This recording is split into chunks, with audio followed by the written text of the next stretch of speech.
What makes a story good? I don't know. Thanks for watching. Okay, jokes aside, I'm not here to argue for or against any specific way of telling or enjoying stories. I'm also not here to be entirely objective in my analysis of a series I think is, well, a genius work of art.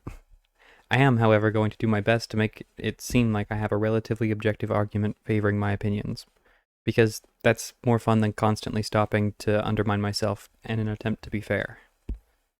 I'm saying this now because I don't want to say it later.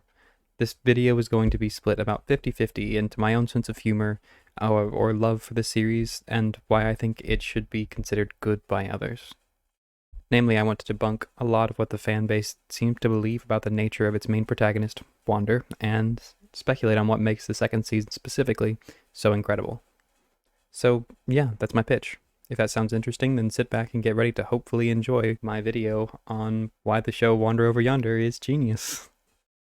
First off, I want to pose the question, what makes a story good?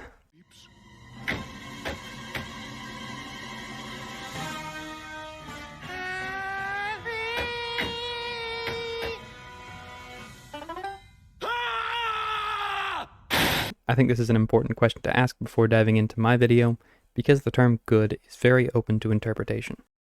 For example, I could say that oranges are good because they have a clear but not overwhelming citrusy flavor. Well, someone could say that they don't like citrus, so me using citrus to explain why it's good wouldn't really make sense to that person. What I'm doing in this section is basically defining what I think makes a story good, a few traits of many stories that I've noticed and tend to enjoy more than others. I'm going to oversimplify this section for brevity, but I do think it's necessary to cover it. First, I think good stories are well structured. I don't mean they follow the whole conflict, rising action, climax, falling action, and denouement structure. I mostly mean that the story itself knows what it's doing. It doesn't end up somewhere it clearly didn't intend to go, or undercut its themes or core conflict because it needed to shoehorn a villain into the story. This is important because the audience doesn't usually care about things that feel like just a waste of time. And conflicts or themes without a resolution or proper exploration are wasting your time. Stuff like that is less likely to happen when a story is well structured and intentional, so that's my first point. Second, the story should have a purpose, a reason for existing, not an excuse for existing, which is relevant to the story itself. A large corporation can pay writers to come up with an excuse for a story, to continue milking a franchise, and sometimes it can be pretty good, but usually not. When the point of conflict is the company who owns the IP and wants to make money off of it, the story tends to reflect that rather than whatever excuse the writers came up with to explain it. Finally, the emotional core or focus. This point is by far the most abstract, but also informs, if not founds, the other two. It's also going to be my most subjective point, which is why I disentangled it. I love when a story's emotional core is its characters. Where am I gonna find anyone as dumb and hopeful and pathetic and...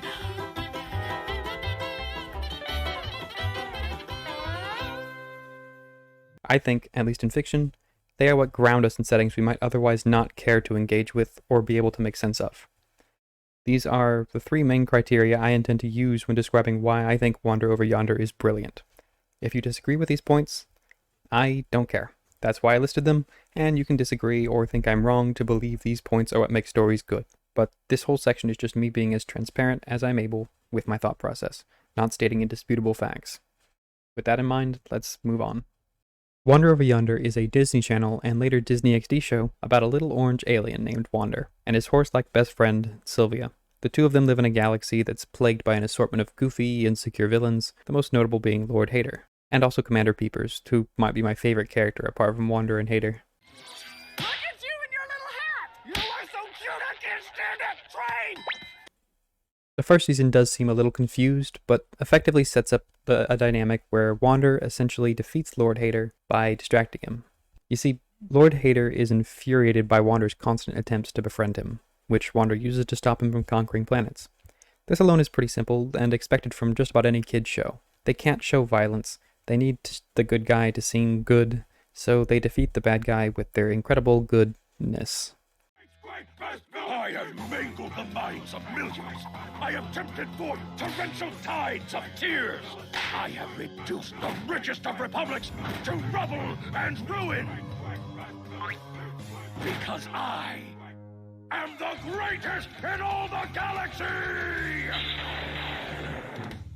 Wow, congratulations, that's amazing! Hater isn't just a villain. He isn't motivated by fundamentally villainous mentalities. Time out! I have been hiding forever! Are we even playing hide and seek? Or are we playing some kind of dress-up game with each other?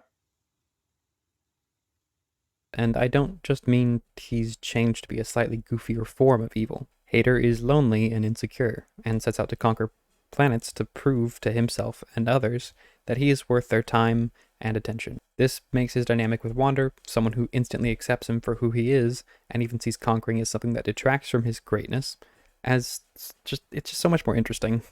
Oh, Hater, I am afraid.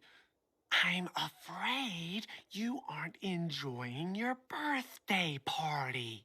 Wander isn't rejected by Hater because Hater finds acceptance or any form of opposition to his activities disgusting. He's rejected with such a unique passion because Wander's acceptance directly opposes how he sees and values himself. Wander isn't just saying Hater shouldn't conquer, he's also saying that Hater deserves acceptance without conquering or being what he considers to be, which is a recurring theme throughout the series. Hater's self-analysis, on the other hand, is incredibly harsh. His worldview conflates greatness with power and control and overall dominance, I guess, and his sense of greatness is effectively tied to his own self-worth. Basically, he doesn't see himself as inherently deserving of acceptance, despite strongly desiring it. In this context, it makes sense that Wander's unconditional acceptance and desire for friendship would infuriate him. It's seen as disingenuous or even just confusing. Naturally, this dynamic takes a little while to evolve, but I think this is the intent of their dynamic by the end of season 1. I said dynamic too many times. I don't think this is just in my head either, because of how Wander is written. Not just Hater. Wander is Hater, basically. What I mean is, Wander is insecure and can't really handle being left alone. He strongly desires recognition and acceptance to the point where he will jump through hoops at great self-cost to make sure he is liked and accepted by everyone. I've seen plenty of people call him annoying or endearing for being entirely good, flawless, or whatever else. For the princess! But this is simply not an accurate summary of Wander. He is, in fact, one of the most flawed characters in this entire series, despite his positive outlook and many friendships. In fact, I'm pretty sure Wander specifically targets Hater because they have so much in common. I think more than any other villain, Wander sees himself in Hater, which is why Hater gets so much more attention than any of the other villains, even after Hater has fallen off the villain leaderboard. I see. And how many planets does Wander have? None! 0! He doesn't conquer planets! I don't even think he has a house! But that's getting into Season 2's territory. Just looking at Season 1, this dynamic is cute. Having both the hero and villain possess endearing qualities and make villainy itself almost seem pitiful was a really good move, because this is kind of how Wander sees things. Lord Hater, I have arrived at the rendezvous point. Activate the teleportation pad. Engaging.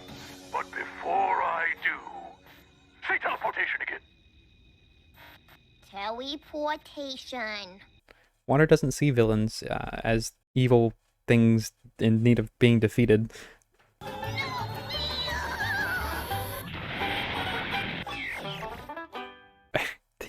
Only more people who need help, and that view makes sense in the context of Season 1's villains. This is, put simply, incredible. Recontextualizing evil as simply actions carried out by individuals who are themselves struggling is very emotionally mature and adds depth to all the characters involved, especially the protagonists. The show even goes further, and doesn't actually have Wander successfully convert villains. Well, I did. I went cuckoo for conquering, until I crossed paths with this wandering weirdo. Oh no. With one or two exceptions, but he still shows them acceptance and lets them know that they don't have to continue to be villains if they ever change their minds. They aren't trapped by their past, because he'll always be there for them no matter what. This is... well, it's a lot, and I haven't even touched on why I made this video in the first place. Season 1 is good, but it's not great. It has several instances where the story drags and the characters seem to act... No,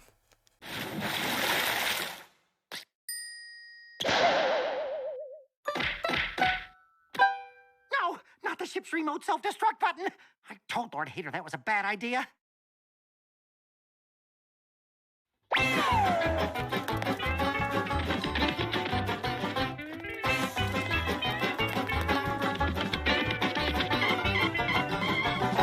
Uncharacteristically. That said, the moments that are good can be amazing, and the overall direction of and perspective of the series is extremely thoughtful, especially for a Disney Channel or Disney XD show. Of course, that brings us to... I made this video because of one episode in Season 2.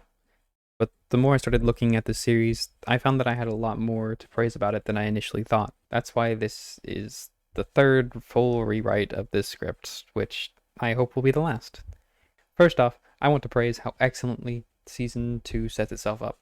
The first several minutes essentially reenact the story loop of Season 1, where Hater conquers a planet, Wander shows up to screw with him and save the planet, Sylvia watches his back, and the wacky shenanigans continue.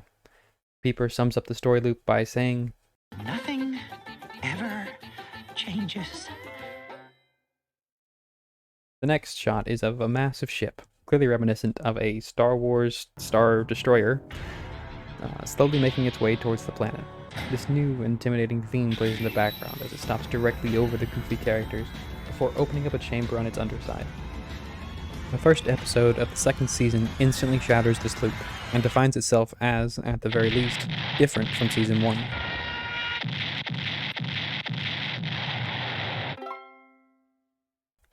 The remainder of the episode is spent introducing this new villain, who is gradually revealed to be far more powerful than Lord Hater, who has so far been the most powerful character in the show, and entirely indifferent to Wander's attempts at friendship. Hello. Hey. Howdy. Hi. How's it going? Hey. Hey, hey, hey, hey, hey. Hey. Hello. Nope. Less formal. Less formal.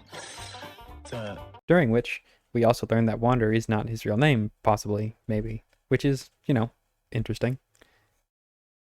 This episode is dripping with symbolism, not just at the start, but also in Sylvia's increasingly restrictive handcuffs, Wander's friendship basket, and even the design of this new threat, Lord Dominator, who is very similar to Lord Hater, but cooler and far more imposing.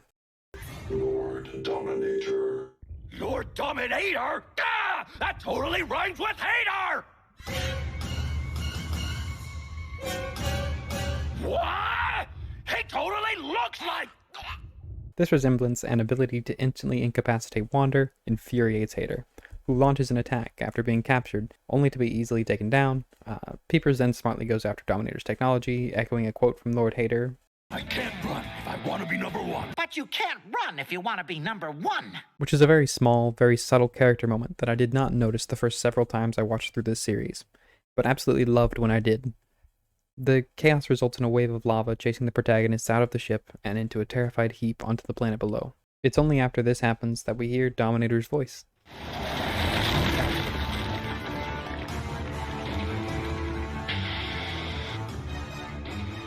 That was... Amazing! They were all like, what? Who is this guy? Then I was like, serious? Then I was all, and then the lava was, and they were all, no, why? What a bunch of dorks. This is going to be fun.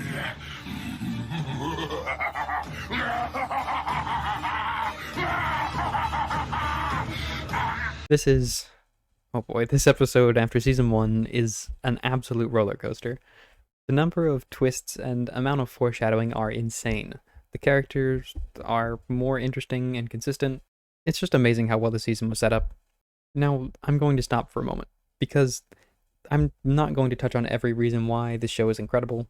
I tried, and this script became ridiculously bloated, while effectively just recreating every single episode. Instead, I'm going to brush over what I consider to be less important, and give a lot of attention to the main overarching plot, which is the struggle against Dominator, and what I think it represents. Well, actually, I'll tell you what I think Dominator represents, at least in a broader perspective, because I think this episode alone is enough to at least get a solid idea. You got planet jacked! What is this, amateur hour? You can't just swoop in and steal a planet after I already planted a flag. The flag is a symbol! The entire series so far has created conflicts that can be solved by Wander, the heart, or Sylvia, the muscle. This is a simple philosophical statement that supports kindness as an effective measure against what is essentially nihilism. When well done, this can lead to emotional, funny, and terrific character moments that make for a really good kid show. However, it's uncomplicated and, for the most part, goes unchallenged. Good triumphs over evil because evil responds to what is good.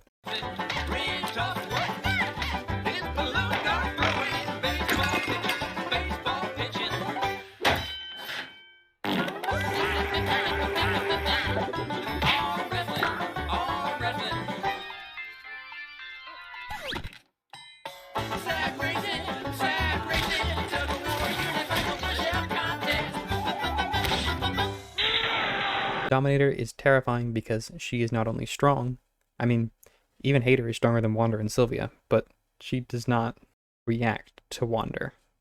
Dominator is not the same kind of villain we've grown used to in this series. Not someone who can be swayed or infuriated by a hug, whose worldview is not challenged when she is offered unconditional acceptance. Dominator, from what I can gather, is an existential threat that is indifferent or even malicious towards what we consider to be basic humanity. This is touching on some pretentious stuff, actually. So let's resume the story and maybe come back to it later. Over the course of the next dozen or so episodes, or half episodes since it aired 2 episodes at a time, the characters and their relationships are better established and expanded upon, while we hear very little about or from Dominator. For the most part, Dominator is an unseen presence, who the main characters are passively preparing to confront again one day. That said, the main focus is on clarifying the roles, both emotional and functional, for each of the new 4 main antagonists: Wander, Sylvia, Hater, and Peepers. Well, I guess not new, but Hater and Peepers are new protagonists, I guess. Hater still acts... Nobody picks on papers but me! like Hater, though Wander and him seem to have developed a rapport that makes their conflict significantly less hostile overall. No, Lord Hater, please spare me. You are too cool and powerful. I surrender. Then I was all, that's what you get for picking on my pal, Commander Peepers. And then Hater was all, hey, maybe true friendship is better than being cool and popular. Get out of here!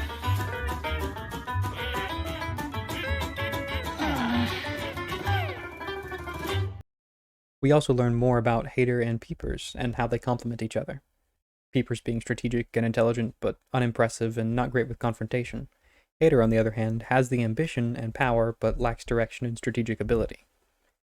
It's not at all unlike the dynamic that Wander and Sylvia have, Wander being the aimless, reckless, and energetically optimistic one, while Sylvia is sort of the one who moderates him and ensures that he doesn't, die. That said, it's not quite that simple. If I were to abstract their roles a bit, I could say that Wander and Hater essentially embody the heart of either pair, while Peepers and Sylvia are the practical application of their friends' motivations. Regardless, the relationships and characters in this series are not simple, but they are believable. That is an impressive feat, in my opinion, especially when we're introduced to more ridiculous characters, like a banana man named Dr. Screwball Jones, who is voiced by Weird Al Yankovic. Ain't it a laugh? Looks like the end of the line, so let the pun fit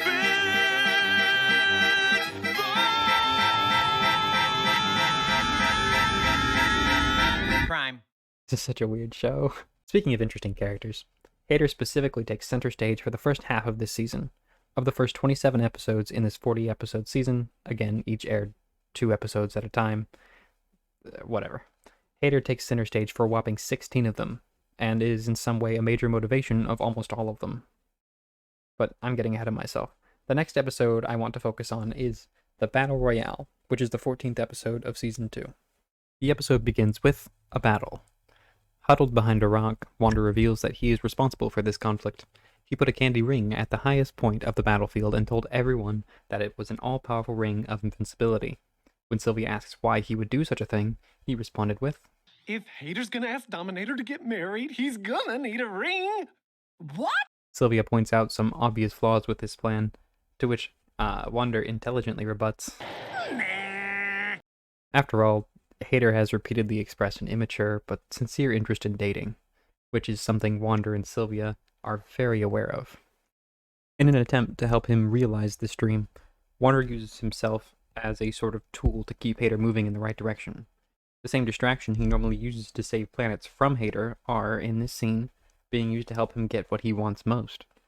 I just thought that was a neat parallel.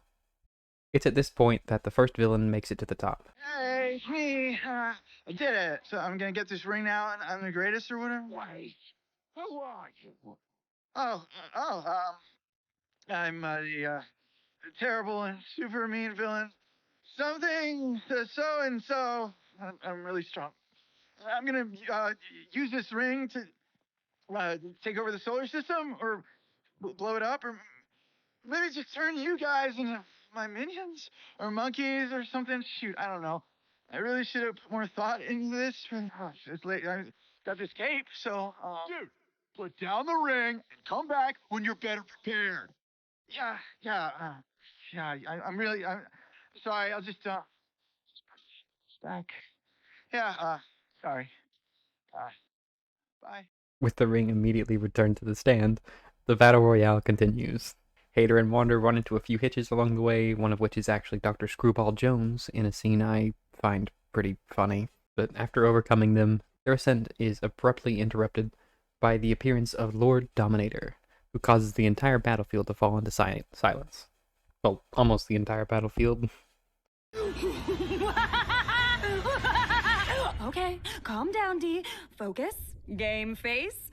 Game face. It's Go time! Her arrival on scene inadvertently blasts a soul-sucking cube up to the all-powerful ring of, I guess, romance. Oh no! If the black cube gets the ring of invincibility, he'll be unstoppable!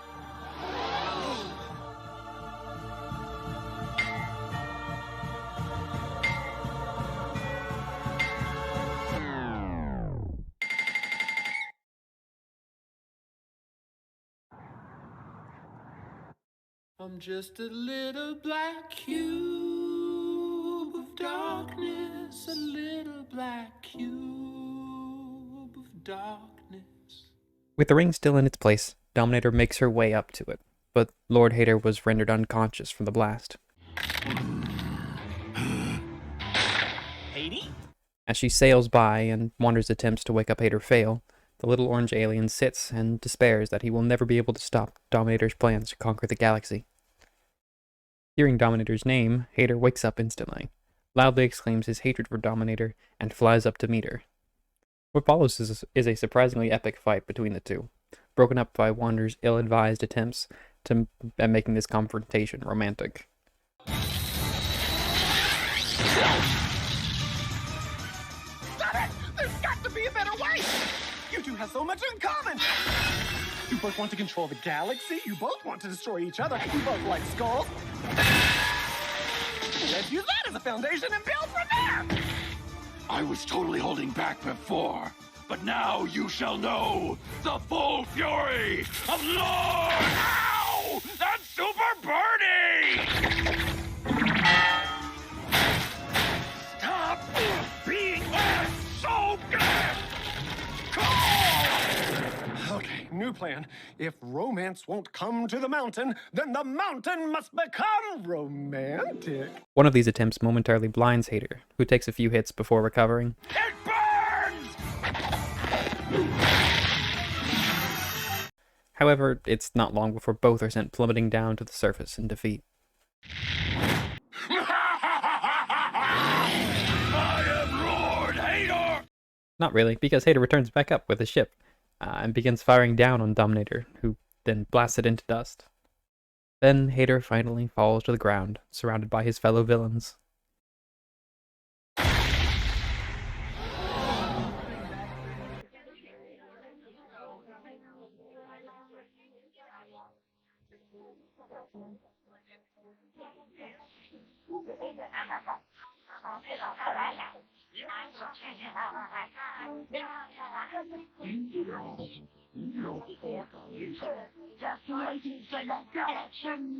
No, but they were supposed to, and now she, and it didn't work. I really thought with love in his life, Hater would finally learn there's no point in being so angry and evil all the time. I'm sorry, buddy. Love is a battlefield, and sometimes you lose.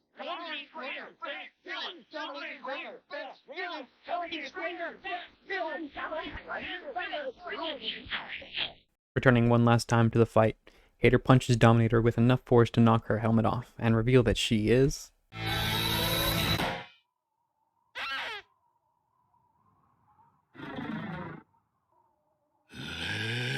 Lady.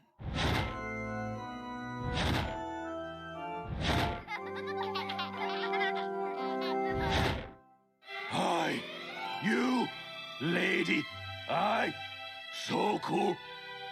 Pretty. Not hate. Like. Dominator uses this to take the ring before pushing him off the platform, which... Well, at least I think he likes her. We kinda sorta won! Woohoo! Mission partially successful, I suppose. The next several episodes follow from this rough setup and are some of the best episodes in the entire series, if I'm being honest. Wander tries to deliver a love note from Hater to Dominator and that he found in the garbage, which says, Do you like me? Check one. Who is this from? followed by an entire episode where Hater tries and completely fails to get Dominator's attention with what he thinks is a really cool car. I love you. Ugh, I know.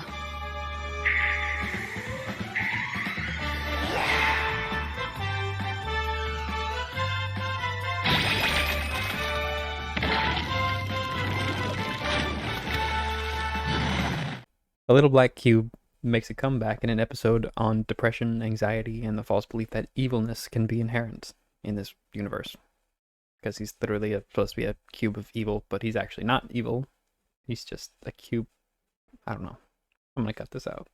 Then the episode immediately following shows the importance of recognition, as well as exploring the current conflict from a watchdog's perspective, which I love. I really, really love the watchdogs, and I'm never disappointed when they get attention from the story. This is Eye on the Skull Ship. I'm Andy, your humble host, and I'd like to welcome you to a very special episode.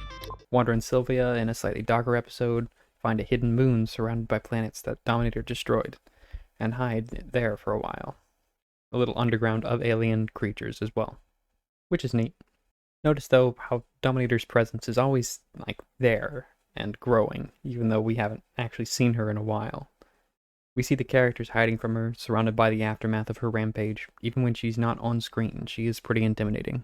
Then we get a lighter one where we find out more about Wander's hat, like how it has a personality, and he actually stole it from two friends who were fighting over it.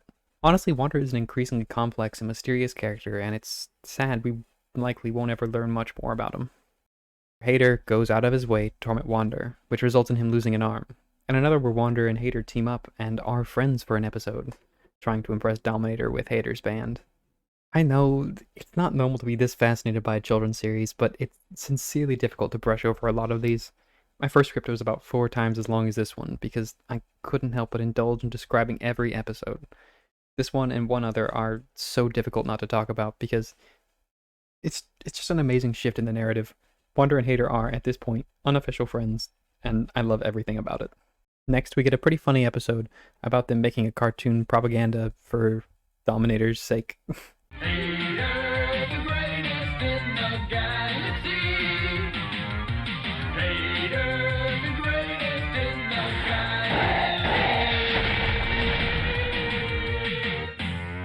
Followed by a short tragedy.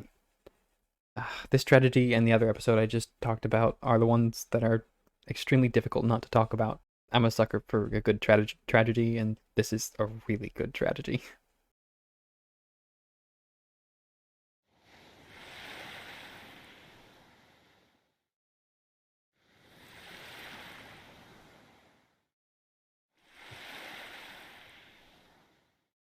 Alright, fine, I'll talk about it a bit. Wander befriends a Dominator bot, and in the end, well, we find out they at least have the potential for sentience. I am Okay, I cried on this one. It really got me.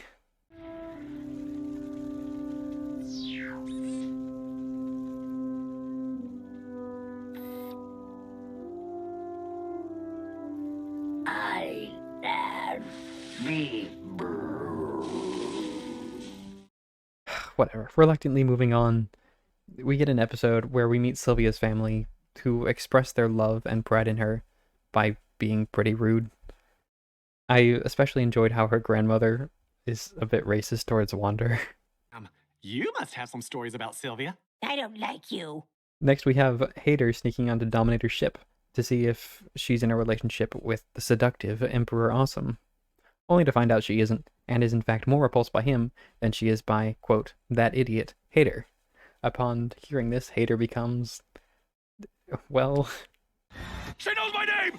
She called you an idiot. An idiot whose name she knows! I love this. Hater's crush has overwhelmed his pride and desire for galactic supremacy, leaving him in a near catatonic state of adoration. His immaturity, which we've seen a lot as the driving force behind his desire for power, is now characterized as very endearing. Expanding on traits like these is believable and goes very far in making an audience feel attached to the characters. Again, I'm just astounded by the writing of this season. It is on another level. And then finally, we have episode 27, which is... My Fair Haiti, a parody title after the musical My Fair Lady, is one of the best episodes of television, not just kids television, I have ever seen. I cannot stress enough how absolutely incredible every moment of this episode is, how it delivers on what was built up so perfectly, and sets up the rest of the season so epically. I'm rewatching it right now, so it's fresh in my mind, and I'm still blown away by it. The characters, plot, music, and animation are used to such great effect. I'm about to have so much fun talking about it that I may even go off script, which I've actually already done several times. And I'm doing it now. First off, I do have something of a bias. I really enjoy well-made musicals. That doesn't mean I like all musicals or think that just because the music is good, it's a good musical. There is a balance between storytelling and music that needs to be struck, or else the music just feels like a waste of time. Disney in particular is really bad about inflating their kids' shows with musical numbers that have absolutely no relevance to the plot, or expanding on something that nobody really cares about. It's to the point where, most of the time, I hear characters start to sing and just turn off whatever it is I'm watching. I'm very glad I didn't do that with this episode, though. Do know her, then listen. Hear what she has to say and follow up with some appropriate repartee. This episode opens with Lord Hater ranting at a captured Wander before holding up a letter bearing Dominator's symbol and asking what he thinks of it. After a quick read, Wander exclaims, That sounds like a date! That's what I said, but Paper said I was stupid! Then Hater shares his intent about asking her out, before reluctantly asking Wander for help, since he doesn't really know how to talk to girls. Needless to say... Excuse me? I have something in my eye? Your tears! Oh, you're gonna be all wandering about it. I've got it under control. Wander agrees. His lecture begins after Hater reveals all he knows about her, which is, Uh-huh. But what does she like? Me? I don't understand the question. Wander proceeds to teach Hater how to not only convince someone to go on a date, but how he should see relationships in general. Hater's confidence comes from his definition of, well, masculinity, which is loud, self-serving, and obnoxious. Wander reveals that women are people too, and like when someone shows an interest in them rather than just being, obnoxious. Meanwhile, Sylvia breaks out of prison and begins looking for Wander. Before she finds him, though, she's distracted by a scheming Peepers. The two have a quick duet where Peepers reveals Dominator's power center and his plan to freeze it. By the end, they decide to team up and sneak aboard Dominator's ship when Hater goes to ask her out. Meanwhile, Wander successfully gets Hater to figure out how to ask questions. This is so hard! I mean, what is she even like? What is she into? What are her favorite things to do? Hater. Gah! If I only knew that, then I could think of a stupid question to ask her! Hater, that was a question about someone other than yourself. You actually care about somebody else. I do? I do! I think you've got it. Just can't wait to tell her I think she's tops. You've got it! She's a lunatic and needs to be stopped! The level of anticipation and excitement this group feels as they're pulled into Dominator's Zerg-like ship is palpable, and definitely not let down. And here, the music is on point and intimidating, which sets up what this episode does best. It takes us for one hell of a ride. I received your summons, and in response, I have but one thing to say. I've given all I can. Try to show you the best of me, but I can't break through to you. This song is amazing, and if YouTube will let me, I'll play quite a bit of it for you. How are you? And how's your day going so far? What'd you have for breakfast? Was it satisfying? If not, then I'll link all the music in this episode below. Actually, I'll do that anyway so you can check it out. I dreamed that you loved me, and I held your hand in mine, then concluded at that moment after much deliberation. I say it without hesitation, I shout it out loud, you're the greatest! Baby, you're the greatest! Oh, you're the greatest in the galaxy! Saxophone!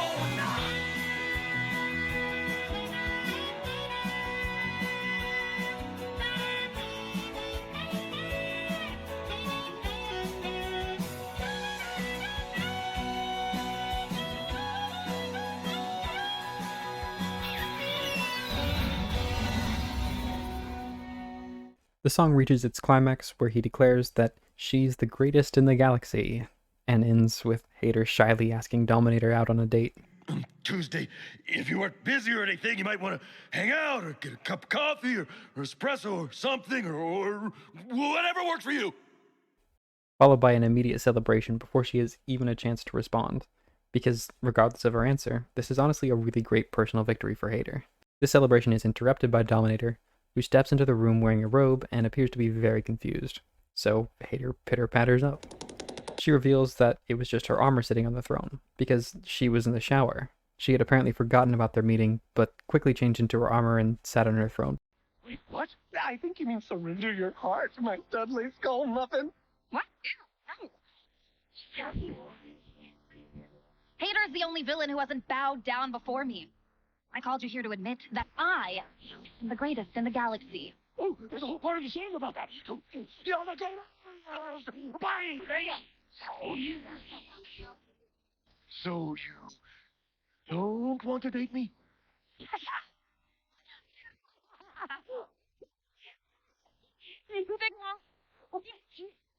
Oh, wait, that is good. Well, I mean, it's sad for you, but... We don't get more than a moment to breathe though, because guess whose song is next?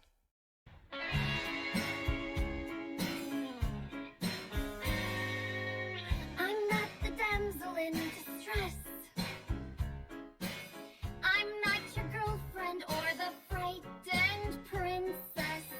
I'm not a little bird who needs your hut to fly. Nope. I'm the bad guy. I'm putting a link somewhere on screen. Please click it if you can to listen to the full song. It's stunning, and by far the best song of this entire series, not just because it's catchy, but because of what it accomplishes narratively. In fact, if you search on YouTube, just Wander Over Yonder, this song will be the first thing that appears, because it is the best part of this series. To watch a planet shrivel up and die. The voice acting for Dominator is excellent, and several lines delivered in this song are chilling. This song reveals that she isn't just a villain trying to prove something or because she wants power. She does it because she likes destroying things. And people. She taunts Hater by dancing with him, and going in for a kiss before dropping him. She sings about destroying worlds because she loves watching them shrivel up and die. She wants to destroy it! Man, that's evil. And simultaneously, Peeper discovers her plan isn't to conquer the galaxy, but to destroy it. Peeper and Sylvia are overrun, Hater and Wander are dangled over lava, and really, for the first time in this kids series, everything really does seem hopeless. Despite knowing that this was a kid's show, the more episodes existed after this, and that none of them could actually be in danger, I found myself wondering if they might actually kill one of our characters. That is, until...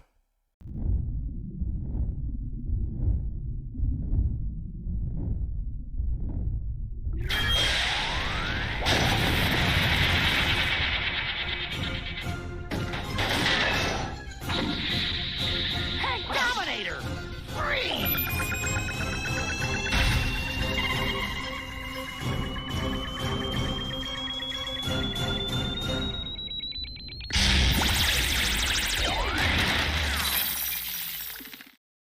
I love Peepers. Anyway, this gives Wander and Hater a brief opportunity to be thrown in prison. Ooh, why don't you take this time to work on your death rattles? I like a no, no, no, no, no, no, no, no, but a is not without its charm. A few seconds later, a stray blast gives them the opportunity to escape, but there's just one problem. What's the point? She thinks I'm a joke. She might as well destroy me. Wander pauses, his usually boundless optimism unable to deny Hater's claim. So, instead...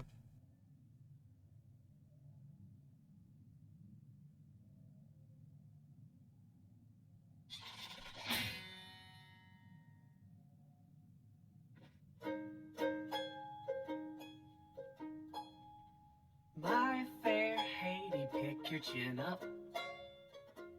Things are bound to get better. Yeah, the gal of your dreams turned out deadly, it seems. And it's probably best you didn't wind up together. My fair Haiti, don't you give up. It ain't a total disaster. Hey, we gave it a go, put on a heck of a show, and did a lot of fun stuff we'll get to laugh about after. Wander's song is very emotionally mature, giving perspective to the situation while also acknowledging that it does still suck. What I love about this scene is it shows why Wander and Hater work so well as friends, even when their dynamic is... Sure seems like we're becoming friends. Buddies. And buddies say buddies till the very end. Get back here! Similar to the Battle Royale episode, Wander uses his distraction technique to save Hater and get his mind off disappointment.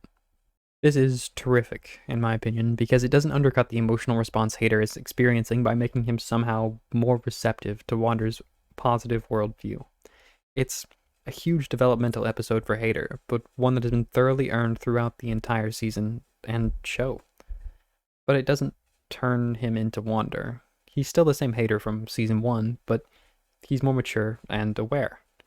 I'll get to this more later, but I really enjoy how the show treats its characters. We did it, buddies! We're not your buddies!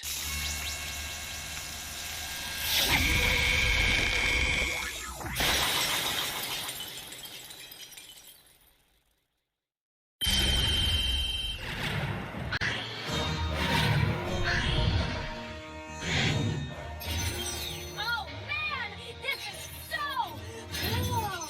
Thanks, losers!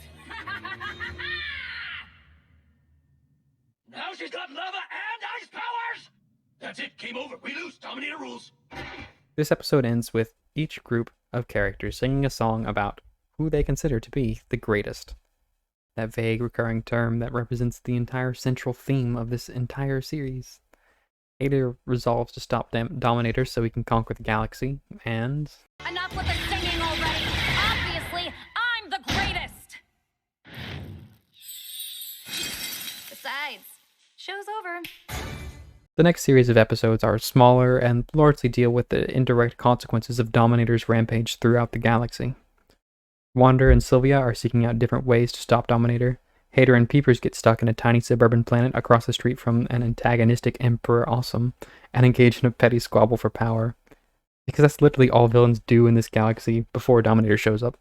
They have an episode dealing with how we should respond to fear, which I feel is very thematically relevant despite the episode taking place in a forest. I'm really tired of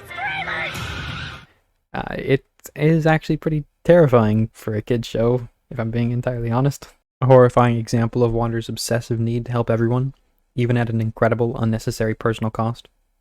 This episode is really just further confirmation that Wander suffers from OCD, to be honest, catastrophizing worst-case scenarios that could result from him not doing small things. Then they have a Voltron episode where they learn to work together, but are taken down by Wander, who refuses to fight Dominator because he's a pacifist. Following this is an episode called The Flower. It's the second to last episode of the season and show, and it begins like this.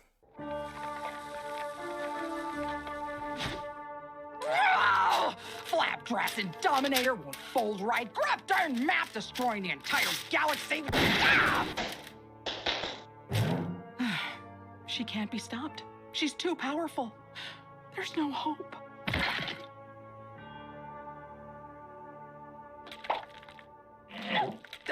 Hello? She can't be stopped. Too powerful, no hope. No! No! Get that thing back in there! I'm supposed to be the worried one. If you give up, then we really are saying nope to hope, and I just can't cope with that, so suck that back up, mister! Sylvia panics when she sees Wander's seemingly indomitable will shatter at the sight of their ruined galaxy, and in a panic decides to protect a flower. This flower in this episode clearly symbolizes their ability to defend what they care about, not only from Dominator, but from the universe. They spend that episode carrying it from planet to planet, hoping to find somewhere suitable for it to grow. They fail repeatedly, but just as Wander begins to lose hope for this little flower and tear up, they realize they had landed on a perfect world. The flower takes root and flourishes. We did it! We saved the flower! Maybe there's hope after all. Oh, that's so sweet. Planet K129ZX is ready for domination. Change of plans. Set destination coordinates for some soul-crushing fun. No, is it a giant bee? Just the biggest bee in the galaxy, Dominator! Dominator, you can destroy planets, you can destroy the galaxy! But as long as we're standing, you'll never destroy this flower! Wow, I had no idea. What hokey saps you were! Blah, blah, blah. As long as I'm standing. I can't believe you actually said that out loud. For that, I'm taking you all down. After narrowly escaping, they are chased through the ruined galaxy, dropping and dragging the flower as they are repeatedly shot down. Before finally getting cornered, Dominator takes the flower and taunts them with it, burning and freezing a couple of leaves growing from its stem. Gesundheit.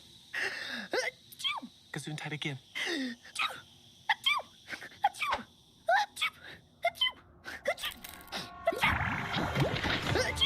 Get that! Did not compute. In the process, the flower dies. Wander cries, and Sylvia fails to catch his tear before it hits the ground. No!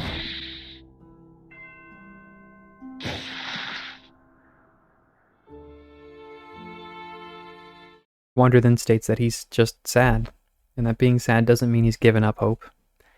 The point of the episode is that it's okay to be sad, which is a good thing, because it's really difficult to watch this and not feel pretty sad.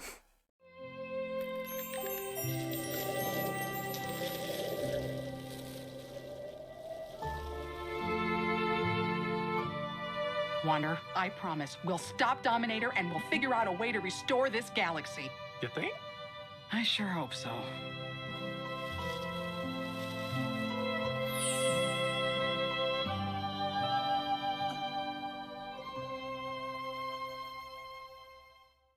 It is, however, the perfect setup for the final episode. Don't you do it, Fingelbop! Don't you dare fall to Dominator! No! No! No!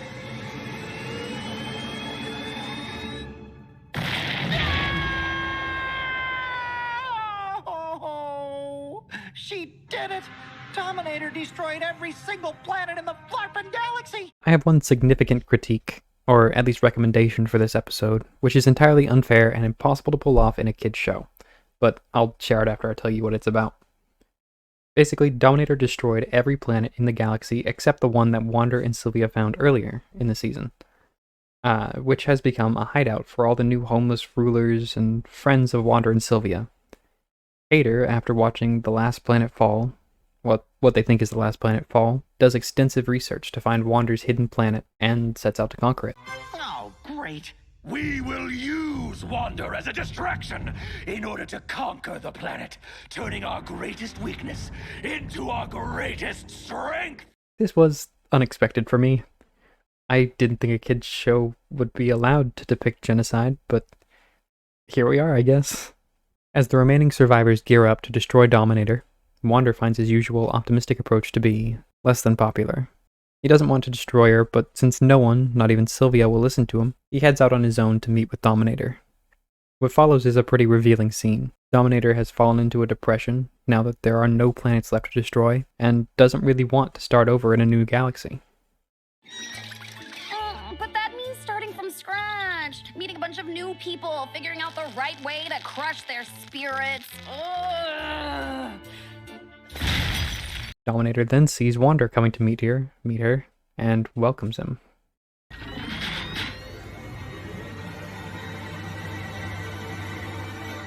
You're not gonna have them destroy me? No, See, I knew you weren't all bad. I'm going to destroy you. Run. Wait, the what now? Chasing him through her ship, she eventually ends up doing some pretty dark stuff, including convincing him that she killed Sylvia by creating an ice statue of her and beheading it. While it's toned down a bit to fit into a kid's show, this is some pretty depraved and horrible stuff. So Wander naturally gets frustrated and directly asks her why she's like this. Why are you like this? Just lucky, I guess. I'm serious. Everyone else is out there trying to destroy you, but I figure there's good way deep down in everyone. During this interaction, he reveals that there are more people out there, so she ends up finding the planetoid and setting out to destroy it. Arriving just before Sylvia and the other survivors set out to destroy her, they interact to clarify everything that's happened up to that point. Guess who I found? Wanna say hi? Hi.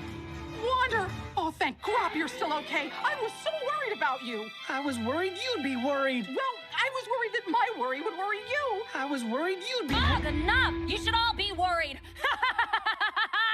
No! Then Hater shows up and immediately gets shot down before Dominator orders her troops to pin down Sylvia before the planet gets destroyed.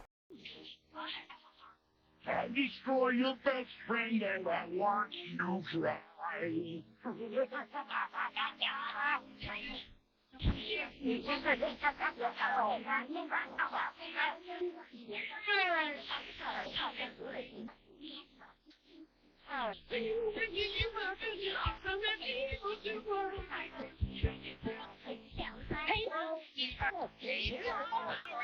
Enemy is just a friend you haven't made yet. You guys saved my life.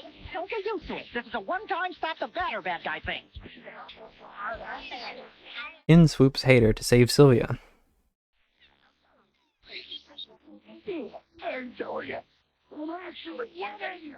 We're all very impressed. What exactly do you think is gonna happen here? I'm gonna stop you.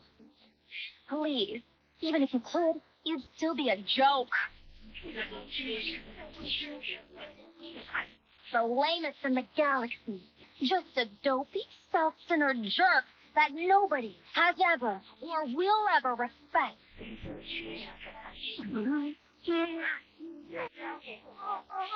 Face it, you are literally the worst villain ever.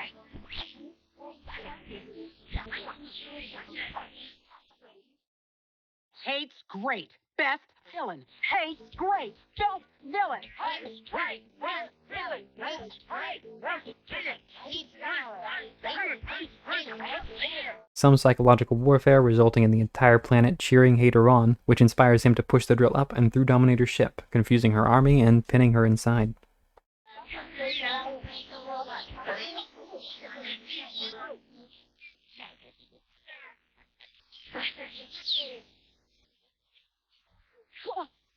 What's happening? Don't be idiot! Help me! With her trapped, she exclaims in frustration. Fine, I need you. I don't need anybody. Wander then identifies why Dominator is the way she is. She's lonely and doesn't understand friendships. She, of course, does not admit to this, and they don't have much time since her ship is about to explode. A rumble knocks her loose, and Wander saves her in a fake-out death scene.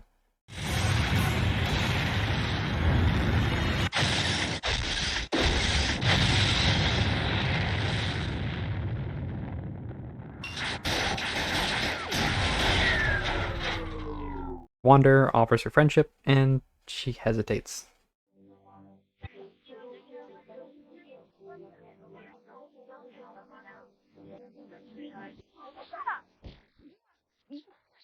Weird. I'm leaving. I want to destroy your goofy little galaxy anyway.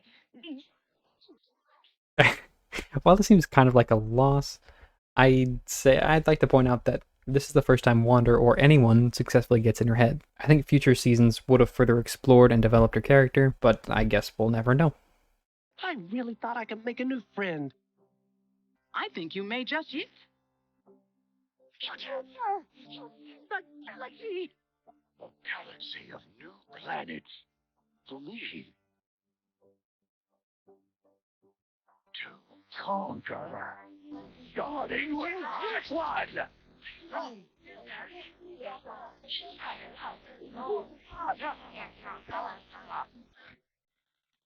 Or it's a whole new galaxy for us to explore.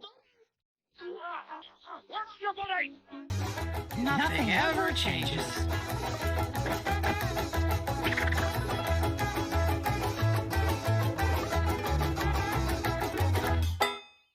If this show were more for adults, and if the writers had known at this point that their show was not going to be renewed, because they weren't actually told until the third season was written and this season was being aired, I think it would have been better if Wander and Dominator had died in the explosion. Hear me out, I can explain what I mean. Wander identifies that Dominator is lonely, and now, helplessly pinned to the wall by her ship's drill, she rejects what he says. But this time, instead, isn't freed. Wander decides to stay on the ship with her, so that she doesn't have to die alone, and that's when he once again offers her a friendship fruit basket, which she accepts with some kind of excuse. I don't think many kid shows could have a tragic ending like this that reasonably suits the rest of the story and tone, but the way this show in particular sets up its characters and conflicts, I think it would work. I think it would be wholesome and deeply tragic, but also cathartic, even without having Dominator openly decide to embrace Wander.